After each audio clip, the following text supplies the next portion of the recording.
So we have seen last time Satyavan making advances towards Savitri. It is Satyavan who spoke first to Savitri, obviously, and then after a kind of brief prologue, he invites Savitri to his father's place. Enormous whispering, many formed around, high forest gods have taken in their arm the human arm, a guest of the century form. He shows that here or there, behind these trees, is the hermitage where my father stays. And then he says, apparel the mounts in gold and green. In the morning, the whole thing is green and beautiful and golden. Sunlight and shadow tapestry the walls. So this is a kind of a natural description of the sunlight and shadows falling on the walls. It is not the description of a palace wall, palace hall, where you got curtains and tapestries and beautiful ornamental things and all that. He says, well, nature is presenting to me all those beautiful things here in this hermitage. Apparel in the mounts in gold and the sunlight and shadow tapestry the wall to make a resting chamber fit for thee. So he is inviting her to his father's place. Yes, you can come and stay there and be happy in that place. So that is how he is attracting her to the place. But actually, what happens is something different in the sense that sunlight and shadow tapestry the walls to make a resting chamber fit for the resting chamber fit for the Savitri at this particular instance does not really enter the resting chamber, does not enter the house at all, you see. He shows some little distance, well, this is the place. And then she returns from that place back. She says, look, we have met each other, and I must now go back quickly and tell my father that yes, I have found a one whom I would like to be with in my life. So she did not really rest there, although he is inviting her, the hermitage, to make resting chamber fit for the. Well, of course, in this particular, in the first meeting, it doesn't happen that she enters into the house there. She doesn't really enter it at all. But resting chamber would mean, well, this is a suggestive way of saying, yes, we'll be together, we'll live here in this house together, and we'll be happy in this particular place. That's what it means. In fact, very significantly, in the narration as given by Savitri here, the meeting is just for 3 hours. They meet in the forest there, and then after they join together, he shows to Savitri the place where she will be living in future, and she goes back. Means the meeting lasts just for 3 hours roughly, and then at noon time she goes back to the palace, which is very significant. Normally, in fact, in some of the traditional stories, it is said that Savitri was living in that forest for a few months before she decided to be with Satyavan, as if to get acquainted with him fully and see that they agree with each other in every respect. Sort of confidence building. No, it was not that. Because it is here the story is at a different level altogether. You have recognized each other. You have found out yourself. You have found out through your soul the identity. So there is no question of now any further being together and trying to understand each other. That question is right. Immediately that recognition was there.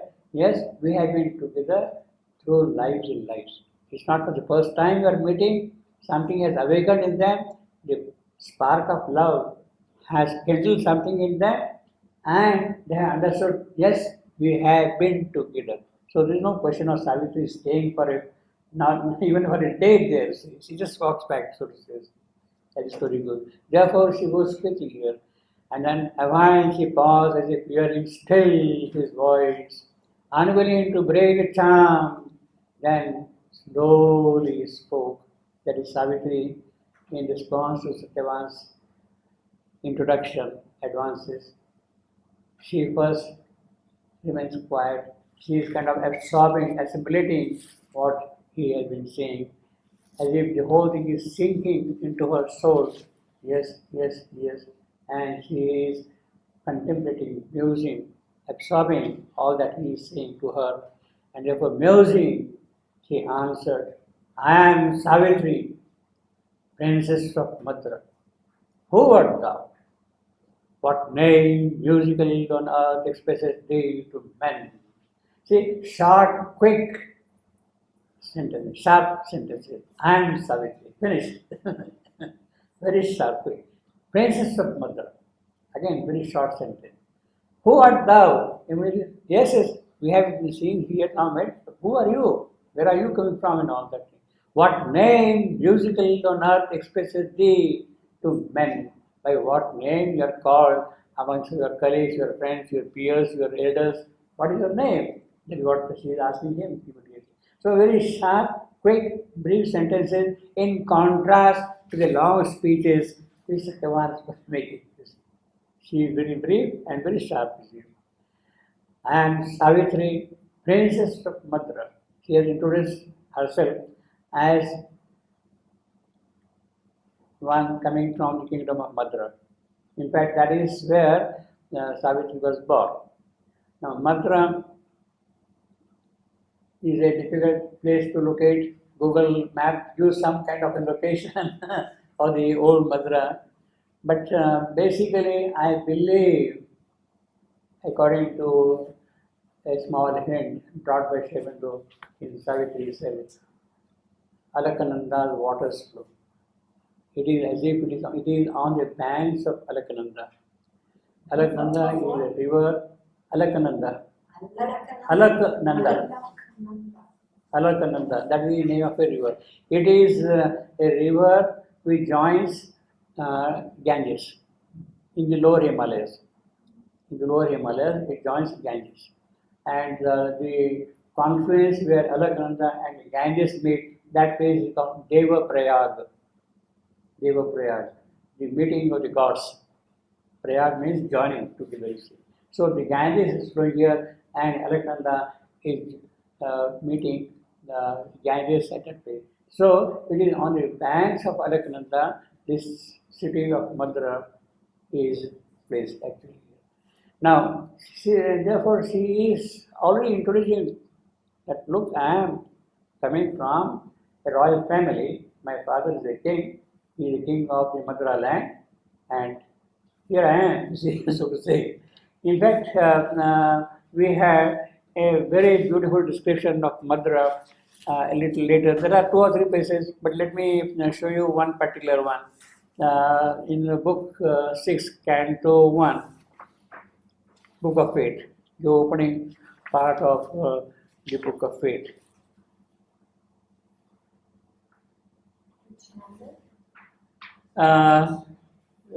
Sentence number 106.14. 106.14. Now here the description is pertaining to the arrival of Narad from heaven. Narad is arriving. Savitri has met Satyavan. She has gone back to the palace. She is going to go to the palace. And before she reaches the palace, Narad comes here and visits Ashwapati's palace to deliver the word of fate about the future of Satyavan and Savitri. This is what he will tell in the Book of Fate here. See. So while he is coming, how he is coming, that is described here in this sentence. As mighty lightning streak, the way the lightning will streak down, a glory fell. Mean Narad is coming down from heaven from the celestial skies like a lightning, nearing until the rapt eyes of the sage, very rapturous, very beautiful, is kind of hastening his visit for a certain purpose. Looked out from luminous cloud and strangely limbed, his face a beautiful mask of antique joy, appearing in light descended, where arose King Ashwapati's palace to the wind, King Ashwapati's palace to the wind, in Madra, flowering up in delicate stone, flowering up in delicate stone. That is the description of Ashwapati's palace. And it is there Savitri has grown up. In contrast to that, Satyavan is telling, apparel the moss in gold and green, sunlight and shadow, tapestry the walls to make resting chamber fit for thee. This is what we got. The contrast between the palace and the hermitage where she will be living in future. In Madra, flowering up in delicate stone. So it means it is a very artistic place, very beautifully built on the banks of Alaknanda. Purity of nature is there. And well, there are a couple of more descriptions also in Savitri about Madura, but that we can see later on. So now, therefore she says, I am a Maduran. I am coming from Madura. She is not disclosing here that she is the daughter of King Ashwapati. She is simply saying that she is the princess of the Madura country. In other words, it is understood that people know around that the ruler of the Madura country is King Ashwapati. She did not therefore explicitly state that, you see. Musing, she answered, I am Savitri, princess of Madura. Who art thou? What name musical on earth expresses thee to men? Now, see, mark these three lines and the forcefulness with which Savitri is asking these questions, introducing herself and quickly also answering this question. The poetry is of a different kind. See, for instance, you compare the previous sentence. A while she paused as if hearing still his voice, unwilling to break the charm, then slowly spoke. There is a different rhythm there. And here, musing, she answered, I am Savitri, princess of Madura. There is a kind of an authoritativeness in the voice. A power is there. See. Who art thou? What name musical on earth expresses thee to men? Now, from the metrical point of view, all these three lines are starting with a strong syllable. Music, princess, musical. And then it stopped. Music, she answered, I am Savitri. That is the beat. Music, that is talking, long, short. She answered, short, long. I. Again, almost name. And Vitri, a period. So it starts with a powerful syllable, musing, she answered, princess of Madra. See, it starts with a forceful opening of the sentence, muse, princess. Again, it is a talking. So, well, in fact, yeah, it's a talking. Princess of Madra, who art thou, what name? That is how it goes. Musical. Musical is a dactyl. So, in the first two lines, you have got talking, long, short, long, short. Then, in third line, short, long, short, short. Musical on earth expresses thee to men. So, see, the poetic technique used the force also to the language and the emotion and the message she is trying to convey. The royalty is brought out very forcefully by this poetic technique itself. That is the art of the poet to see. And then again now, what triumph of kings, water the fortunate streams has flowed at last upon one happy branch. See, here the meter is different compared to the previous sentence. See. what trunk of gains, water, by fortunate stream. So, yes, he is comparing him with a tree, majestic tree. And what are the rivers? What is it? Which is the river on which this tree has grown? And on that one branch is flowering up here for that tree. Has flowered at last upon one happy branch. Now, see, he says, has flowered at last upon one happy branch. This is, of course, a very plain description of the tree, and she is going around and seeing, and suddenly she is a very happy tree there, and very strong, sturdy kind of a tree also there. But she says, at last. She has already indicated by saying that, well, I have been going from place to place for months and months and months. I have not found anyone so far. But at last, here is one. She is already suggesting that at last. That is the power of poetry, you see. That's the beauty of poetry. How suggestively every word is kind of utilized for a certain purpose. At last, she has been in a quest for months. Therefore, has flowered, means her labor, so to say, has borne fruit. It has brought the flower of, as a gift to her, has flowered at last upon one happy branch. Why is that dwelling in the pathless wood? She is now questioning him. Very imperious lady, very authoritative lady, very dominating. Why is that dwelling in the pathless wood? You look so majestic, so beautiful, so strong, so princely, and why you are living in this forest, in this lonely place? Far from the deed thy glorious youth demands.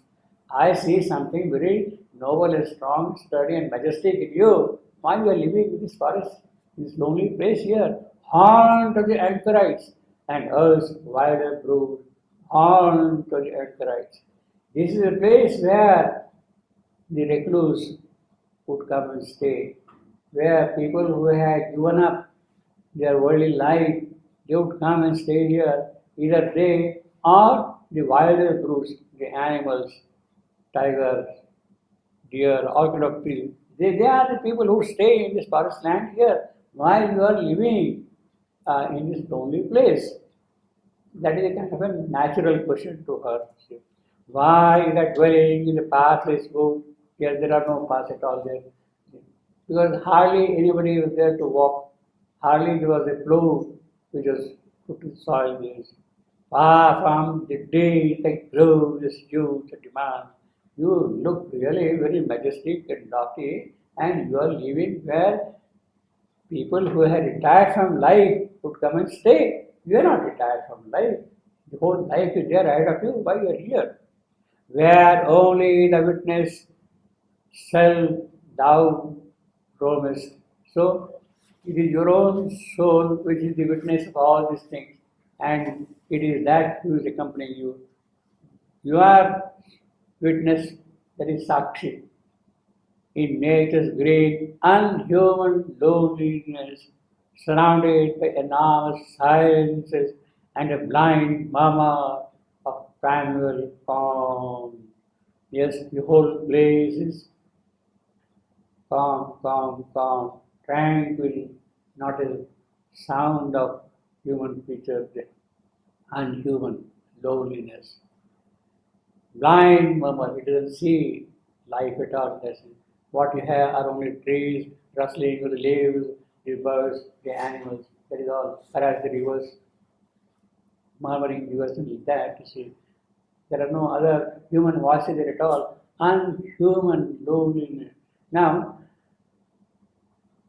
in nature's green, of course, it's a green place. This is something which is again very remarkable from the point of view of poetic technique. And we have to really admire the poetry of the artist.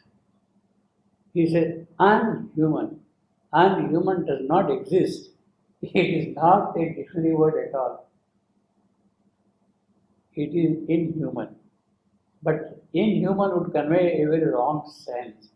Unhuman here basically means that not even one human being is around. So that is a coinage which I got here in the description of it. Unhuman, very unusual, you see. In nature's green, unhuman, which is not human-like at all. There is no human habitation anywhere at all. Surrounded by enormous silences and a blind murmur of primal calm. Perhaps this is the longest sentence she is uttering in a brief talk to Satyavan. Why that dwelling in the pathless wood, far from the days that glorious youth demand, haunt the anchorites and us wider brood, where only with thy witness shall thou promise. So who is their companion? Your own soul, your own witness Purusha. That is all. In nature's green and human loneliness surrounded by now silence and the blind murmur of primal calm. Now she is questioning me why. Because she sees something different, very princely in him. And in contrast to that, the whole place is of a different nature altogether. She is of course questioning him. And Satyavan replied to Savitri. And Satyavan replied to Savitri.